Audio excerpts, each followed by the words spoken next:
So the return of Better Call Saul, season 5 here. Now I don't know if I'll keep these going. I think I tried a couple episodes of Better Call Saul, recapping anyhow. Season 2 maybe. Did a few episodes and just kind of bailed on the whole thing. But we'll see. The show has just continued to get even better, probably. I mean, I liked all the first season, second season, but I feel like they've really heated it up. Season 4 was great, and now here we are, episode 1 of season 5, Magic Man. And then the opening scene, we get Cinnabon Saul. He is, or Gene, I guess I should say. He feels like he's been made. Guy just recognizes him from his time back in Albuquerque.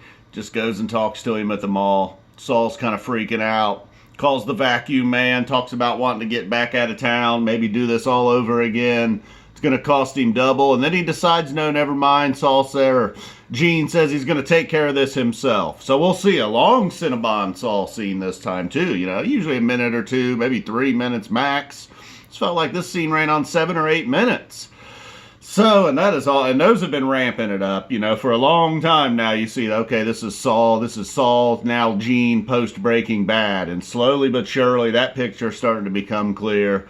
So then we get back into the episode now. Jimmy is officially becoming Saul. He's got his license back, and going back to last season, the speech he gave to the girl going for the scholarship that was rejected, just like, they're never going to respect me. I could try to be Jimmy, be a good lawyer, but I'm always just going to be a joke. Why not just do what I'm good at, what I enjoy, what's fun, have a career, the cell phone thing. It's going to just lead right into his career now, and he has gone very quickly.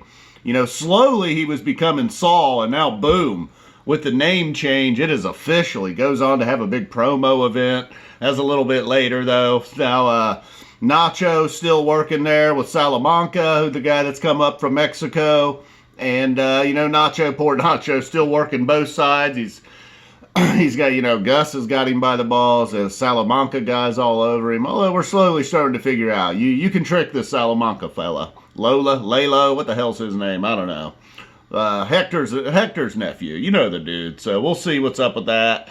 Then Kim gives Jimmy, now Saul, a couple of things. Gives him a briefcase, and then the famous cup. The one he's all had through Breaking Bad, the coffee cup that was always in his car.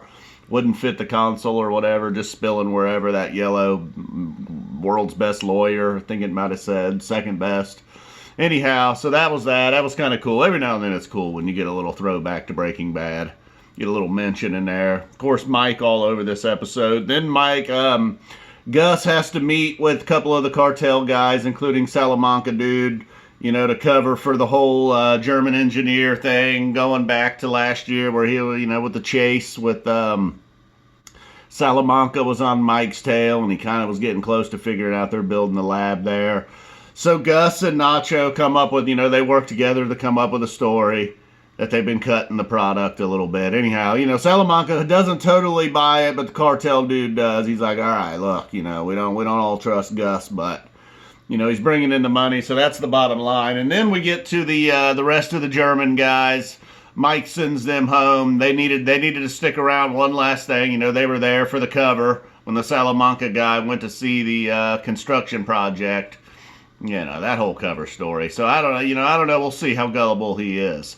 Seems like he doesn't seem to be on to Nacho. Nacho seems to be feeding info to Gus pretty well. So we'll see how that goes, Neither one of those fellas was in Breaking Bad, so one of them's going down. I got to feel like probably both of them, actually. Obviously, both of them. Neither one of them were in Breaking Bad. So then Jimmy, now Saul, has his big cell phone event, gets a tent, pretty much just has every weirdo in town there. Their depiction of criminals, though, was a little bit like, oh, come on, man. This is your modern day. This is what you think criminals look like. A couple of them were just whatever, but I don't know. They went a little overboard on what Jimmy's clientele is going to look like. My only complaint about the episode. And, throughout Kim's questioning Saul, obviously, she's not quite sure. So Kim's going to be on the fence a little bit, so we'll see what's up. Saul ambushes the prosecutor right in the courthouse, got the goofy suits on, got the whole deal now, sets up some staged event where he's just got the prosecutor, caught him off guard, making him look stupid, doing it all for his own promotion. And then Kim, she's got a little bit of Saul in her. She's got a client, young kid, I don't know what he did, committed some crime. He's looking at 5 months. from with the deal that Kim has worked out. But he said he doesn't want the 5 months. He wants to go to trial. Kim doesn't think trial's going to go so well. He could be looking at years and years. He's like, nope, I want to go to trial. So then she bends her morals a little bit. Her and Saul work a little game on the guy and his wife or girlfriend and convince him to take the 5 months or let him figure it out on his own through their little game that maybe the 5 months is the way to go. So we'll see what's up with that. Kim seemed to be really questioning herself at the end of the episode. I feel like the unfortunate Saul and Kim split is coming. At least she's not going to end up with Howard. All right, boom. That was episode 1, Magic Man. We'll be back for number 2 for sure. In fact, here in about an hour and a half.